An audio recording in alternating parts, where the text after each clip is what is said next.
Alors, je vais essayer de déplier avec vous ce soir euh, trois moments, trois figures en fait de Romain Gary.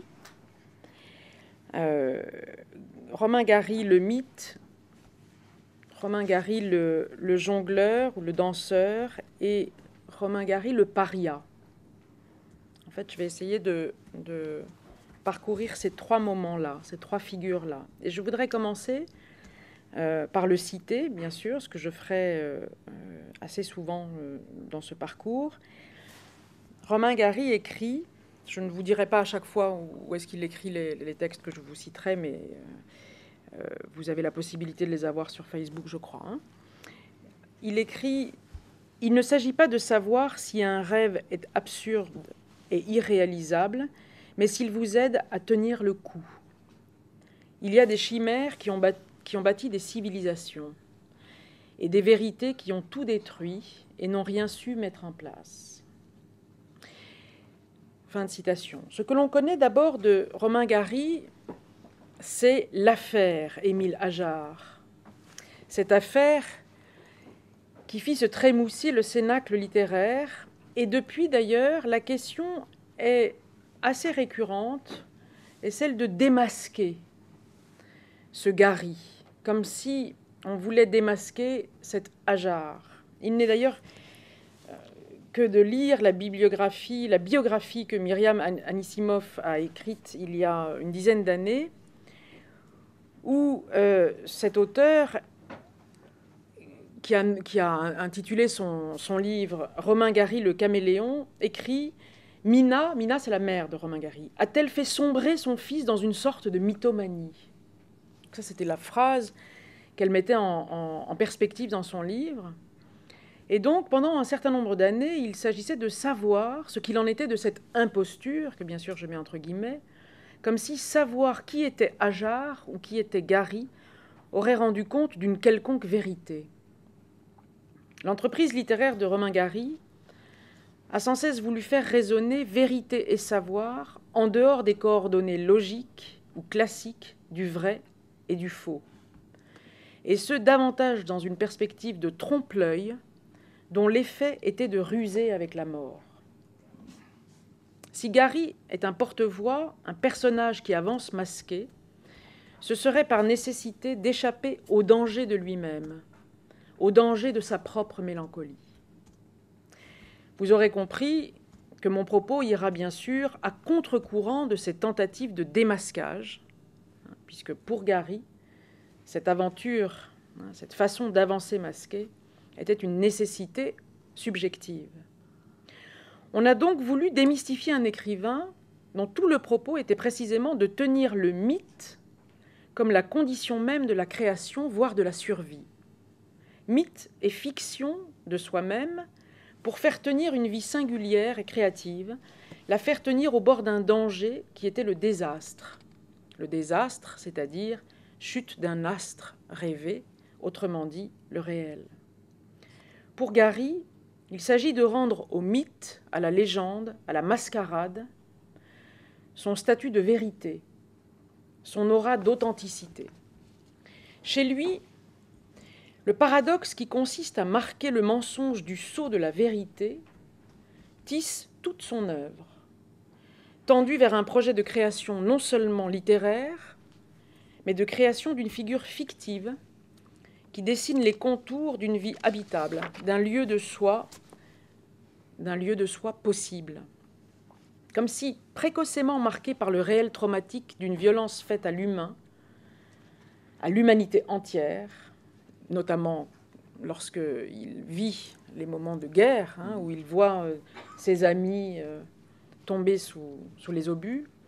Donc comme si précocement marqué par le réel traumatique, il y avait dans le projet esthétique de Gary la nécessité éthique de l'invention de soi.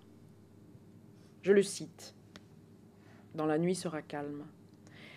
La création littéraire devint pour moi ce qu'elle est toujours, à ces grands moments d'authenticité, une feinte pour tenter d'échapper à l'intolérable, une façon de rendre l'âme pour demeurer vivant. Fin de citation. Un vivant dont l'âme s'est retirée, ne serait-ce pas une certaine façon de définir les contours d'un fantôme? Gary n'aurait-il été si présent, si prolixe, si amant, si excessif, que pour habiter ce qu'il était, c'est-à-dire une figure fantomatique, une figure d'absence à lui-même, un point de fuite derrière lequel il courait pour y voir sans doute quelque chose, ou à côté duquel il marchait pour y comprendre quelque chose? Et si Gary, que l'on veut démasquer, n'était qu'une figure de l'effacement, une figure de l'absence de soi, une trace de l'absence de soi? Si l'œuvre de Gary n'était pour lui que la constitution d'un seuil, d'un lieu de passage, qui le tenait précisément entre la mort et la vie, Gary serait alors une figure de l'épiphanie et l'aphanisis, c'est-à-dire de la disparition et de l'apparition. Non pas figure du disparu, mais du mouvement même de l'apparition, de l'apparaître, du disparaître, c'est-à-dire une image. Le fantôme hante les lieux et passe les murs. Il est toujours dans un excès de présence, dans un retour au même lieu, à la même place. On sait très bien, et j'y reviendrai, ce que Freud dit de l'unheimlich, de l'inquiétante étrangeté. Le fantôme tient sa densité du tissage entre l'étrange et le familier. Il a un corps d'une densité et d'une présence envahissante, mais tenter de le saisir l'effacerait, le gommerait, le ferait disparaître. Gary écrit dans Europa: « Voilà, docteur, ce serait assez comique si c'était moins éprouvant. Il m'arrive de plus en plus souvent de ressentir une sorte d'effacement, de perte d'identité, la sensation d'être gommé. » Fin de citation. Freud avait insisté sur la qualité corporelle de l'expérience de l'unheimlich. C'est une expérience qui met en jeu le corps dans ses représentations, dans ses vacillements, dans ses pertes de repères et d'identité. Que ce soit l'exemple du reflet dans la porte vitrée du train ou celui où il parcourt plusieurs fois la ville, dans le chemin, je ne sais pas si vous vous souvenez de cet épisode, pour se retrouver au même endroit, le corps, là, est en jeu, mu par une étrange impossibilité de se dégager de lui-même. L'excès du même participe de l'expérience de l'unheimlich. Tout se passe comme si, prisonnier de lui-même, le corps ne pouvait s'échapper que par le jeu de sa propre disparition, son éclipse ou sa déformation, voire son travestissement. Parce qu'il y a dans cette inquiétante étrangeté à la fois de l'excès et de l'effacement. Gary a fait usage de masques, non pas tant pour se cacher, mais pour ne pas regarder en face ce qui le hantait, à savoir ce rien. Je le cite. Dans la nuit sera calme, qui est une fiction en fait tout à fait intéressante d'une interview. Il met en scène François Bondy et en fait, bref, on lui a reproché de mettre en scène cette interview fictive. Enfin, c'était pas très important. En fait, on lui a toujours reproché de mettre en scène des fictions, quoi. Bon. Donc je cite. « J'avoue que je ne sais pas ce que tu essayes de cacher, lui demande François Bondy. Gary répond « Rien, lui dis-je, rien. Tu avoueras que s'il est une chose qu'il vaut mieux cacher, c'est ça. Je ne veux contaminer personne. Je garde donc rien pour moi. Cacher par tous les moyens ce rien que l'on ne saurait voir. » Fin de citation. L'épreuve de Gary réside alors dans cette tentative de s'apparaître à lui-même, dans cette lutte contre la perte d'identité, contre l'envahissement de ce sentiment tenace d'effacement de soi. Et cette tentative s'inscrirait dans un excès de visibilité, dont il connaît aussi la méprise, la fonction de leurre et d'illusion. L'expérience de Gary serait alors celle d'un incessant déplacement et d'une nécessaire transformation, métaphore et métamorphose de lui-même, afin d'échapper à ce rien, ou du moins de tenter de le travestir. Je vous cite là une phrase de Elias Canetti que Gary aurait tout à fait pu prendre à son compte, à propos de la mélancolie. Canetti écrit « La mélancolie commence quand les métamorphoses de fuite sont achevées et qu'on en éprouve l'inutilité. Dans la mélancolie, on est la proie rattrapée et déjà saisie. On ne peut plus s'échapper. On ne se transforme plus. Tout ce qui a été essayé a été vain. On s'est résigné à son sort, on devient une proie. » Fin de citation. Afin d'échapper à la mélancolie, il s'agirait alors, pour Gary, d'habiter un non-lieu, un lieu inassignable, impossible à circonscrire, apatride. Gary écrit dans Pseudo, qui est donc sous le nom d'Émile Ajar. Je cite Ajar, donc. « J'ai tout essayé pour me soustraire, mais personne n'y est arrivé. On est tous des additionnés. J'avais pourtant élaboré un système de défense très au point, devenu connu dans le jeu d'échecs sous mon nom, la défense Ajar. Ils m'ont expertisé, analysé, testé, percé à jour, et mon système de défense s'est écroulé. J'ai été guéri, et il écrit ça évidemment entre guillemets, j'ai été guéri et remis en circulation. » Fin de citation. Gary, donc, le fantôme, erre par tout le monde, vagabonde, virevolte dans l'espace et dans le temps, devient celui-ci ou devient celui-là. C'est pourquoi il a suscité tant de fantasmes. Et c'est aussi pourquoi il a tenté de on a tenté de le circonscrire, de l'identifier, pour le mesurer, le contrôler, et donc le guérir. Le guérir de quoi? Peut-être de cette volonté de puissance. Gary le fantôme devenait alors une figure de fantasme. Pour Freud, le fantasme est une formation psychique en constant mouvement. Freud l'appelait le noir-blanc, le métis, sans mêler. Sans mêler, hein, S-A-N-G, mêler, parce que sans mêler, c'est un peu... C'est pas du rugby, quoi. Hein, voilà. Donc le métis, hein, pour montrer que le fantasme change sans cesse de registre dans un va-et-vient entre le conscient et l'inconscient. N'est-ce pas de la nature même du fantôme, fantasme, donc bien sûr vous reconnaîtrez que les étymologies sont semblables, c'est les mêmes racines, n'est-ce pas de la nature même du fantôme que de n'être ni dedans ni dehors, un être intermédiaire, un entre-lieu. Gary écrit « Dans la nuit sera calme ». Je plonge toutes mes racines littéraires dans mon métissage. Et il met ça entre guillemets. Je plonge toutes mes racines littéraires dans mon métissage. Je suis un bâtard et je tire ma substance nourricière de mon bâtardisme, dans l'espoir de parvenir ainsi à quelque chose de nouveau, d'original. Ce n'est d'ailleurs pas un effort.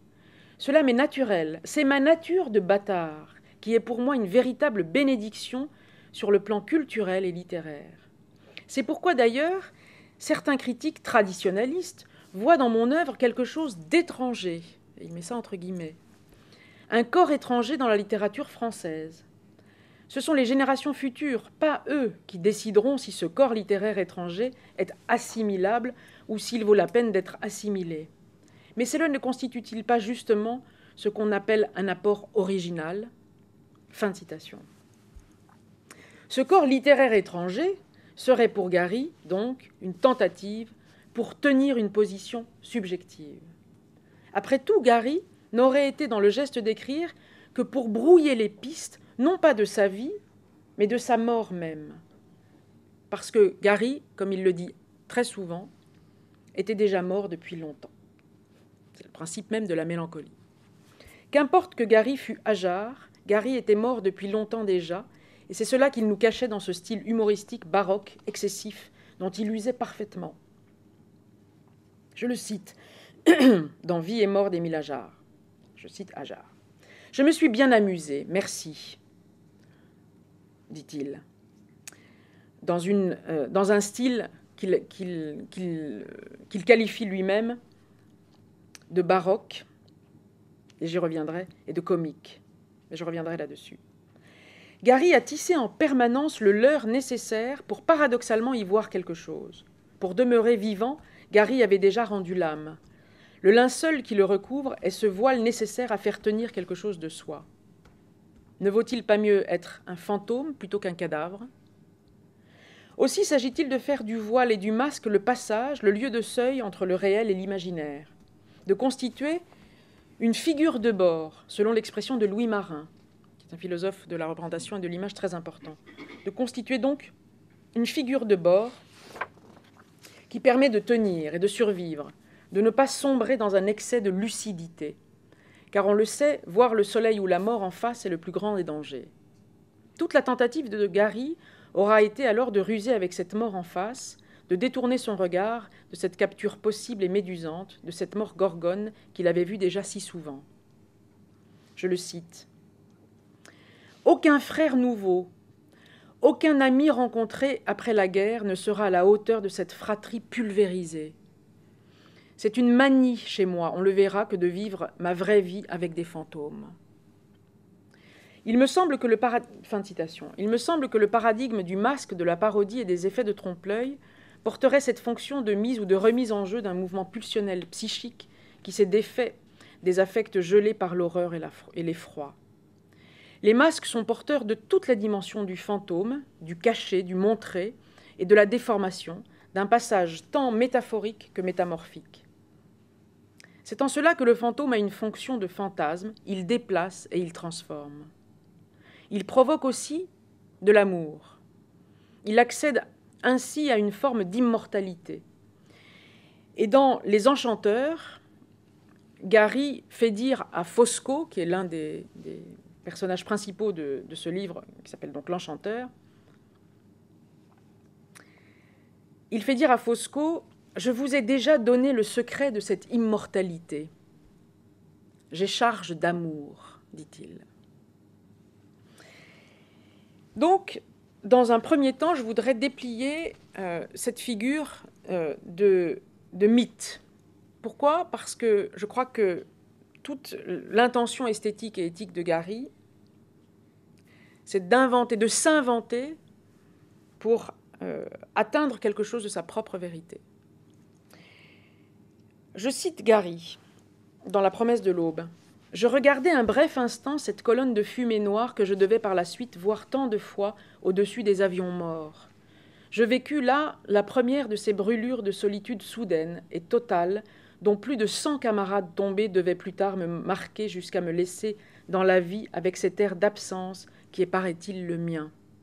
Peu à peu, au cours de 4 années d'escadrille, le vide est devenu pour moi ce que je connais aujourd'hui de plus peuplé. » Fin de citation. Face à la mort à la deuxième personne, selon l'expression d'Yankelevitch, l'angoisse et la douleur envahissent le corps, provoquent une inflation de néant. Cet excès de douleur ne trouve plus ni de forme ni de bord, ni même de lieu psychique. Et dans un même temps se présente comme une fixation, une pétrification, une néantisation. La douleur absente le corps de lui-même, absorbe le corps dans une telle densité pétrifiée qu'aucun mouvement n'est plus possible. Dans son séminaire sur l'éthique de la psychanalyse, Lacan a cette très belle phrase qu'il reprend dans la perspective heideggerienne lorsqu'il définit la douleur. Je cite Lacan. « Nous devrions peut-être concevoir la douleur comme un champ qui, dans l'ordre de l'existence, s'ouvre précisément à la limite où il n'y a pas possibilité pour l'être de se mouvoir.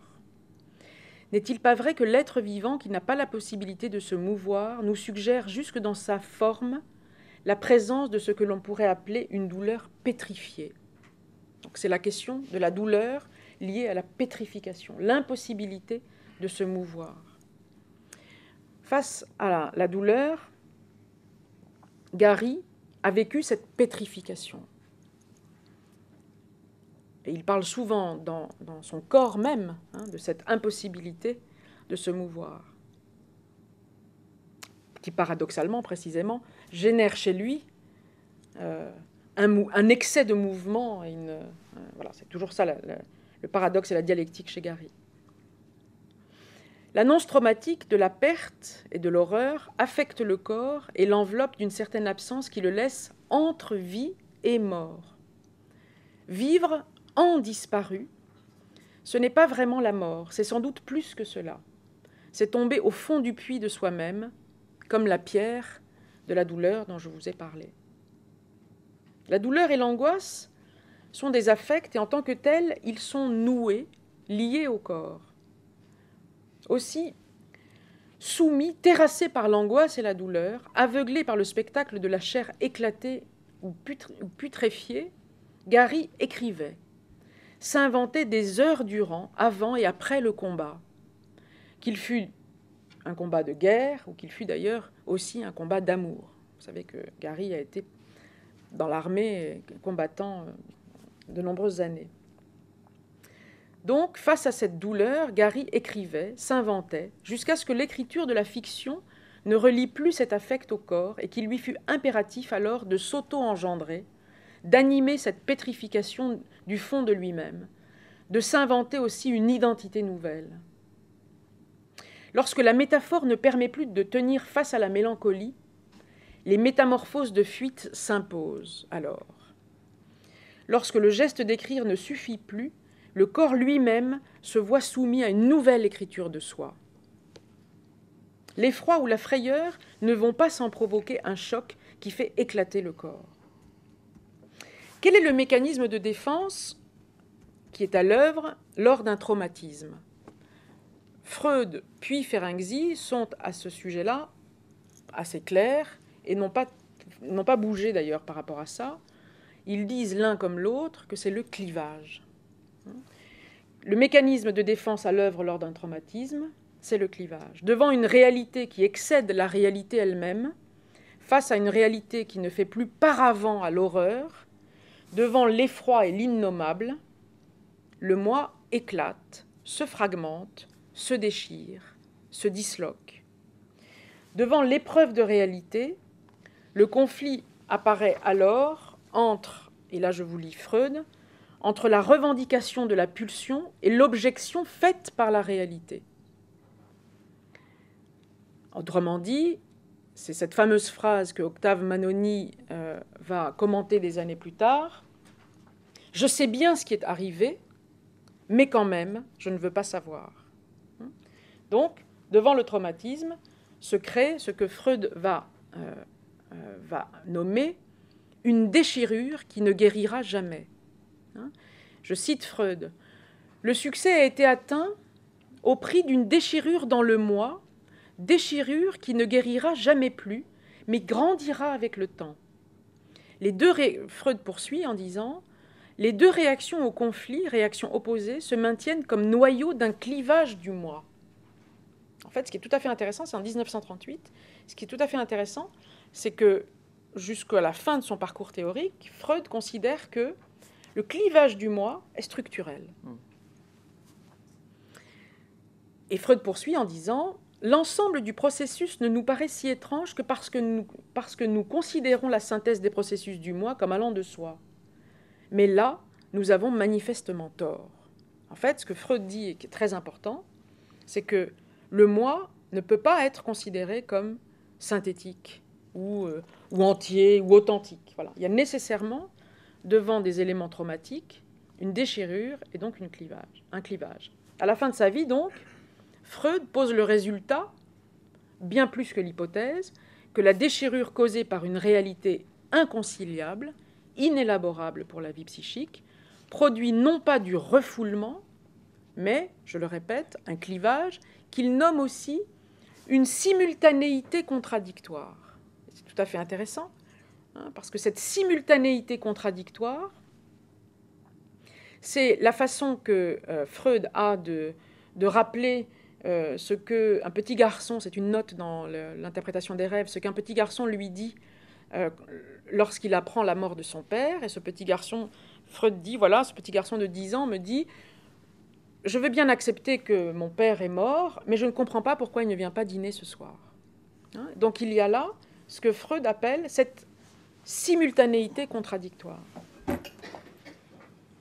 Non pas donc de l'oubli, mais la nécessité de satisfaire à la fois au principe de plaisir, il n'est pas mort, et au principe de réalité, il est mort. C'est ça la simultanéité contradictoire. C'est-à-dire que d'être à la fois et dans le principe de plaisir et dans le principe de réalité. Donc, face au traumatisme, l'objet disparu est mort et il n'est pas mort. C'est en cela que la déchirure ne cicatrise jamais. Parce que, tout simplement, il n'y a pas, et là je cite Gary, une faculté apaisante de l'oubli. Voilà. Gary n'avait pas, et il le rappelle souvent, cette faculté apaisante de l'oubli. Dans ce brouillage des frontières, dans ces terrains psychiques de l'informe, Freud, et dans sa suite donc Ferenczi, insiste sur cette tension, sur cette impossibilité de concilier ou de séparer l'objet du sujet. En d'autres termes, cette simultanéité contradictoire remet alors en question toute tentative de définition, de distinction entre l'objet et le sujet, de distinction entre le moi et le monde extérieur, de distinction entre le dedans et le dehors. Il y a sans cesse un brouillage. Brouillage qui défait toute tentative de détermination des espaces.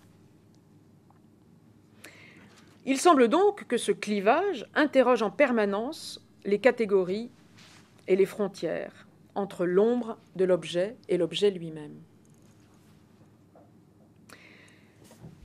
Une des questions que pose Gary, dans cette tentative qu'il a de recoudre la déchirure par le mythe et par la légende de soi, une de ces questions est « Comment survivre à la déchirure du moi ? Comment survivre à la fragmentation de soi ?» Pour Gary, une des possibilités pour recoudre cette déchirure consisterait à voir flou, à regarder la réalité par un prisme déformant, fantasmagorique, de la vivre au travers d'une certaine fabrique hallucinatoire. Je cite Gary dans Pseudo. « Cette nuit-là, j'ai eu de nouvelles hallucinations. Je voyais la réalité, qui est le plus puissant des hallucinogènes. C'était intolérable de voir la réalité. J'ai un copain à la clinique qui a de la veine, qui voit des serpents, des rats, des larves, des trucs sympas quand il hallucine. Moi, je vois la réalité. Je me suis levée, j'ai allumé l'espoir pour faire un peu plus clair et moins vrai. Une allumette, je veux dire. N'avouez jamais, poursuit-il. La réalité, dit-il encore, écrit-il encore, la réalité, il n'y a pas plus effrayant comme hallucination. Fin de citation. Il s'agirait alors de voiler le gouffre qu'est la vision de cette réalité, afin que la vie psychique reprenne une forme habitable, vivable. Chercher un au-delà du principe de réalité, évidemment dans et par un excès du principe de plaisir. Gary raconte souvent, dans La promesse de l'aube notamment, il raconte souvent que sa mère lui contait des histoires d'enfants, des contes, des récits merveilleux. L'excitation ressentie par ces souvenirs au contenu énigmatique stimule le désir de trouver ou de retrouver ces contes, ces récits, qui sont la mythologie de son enfance. Gary, dans La promesse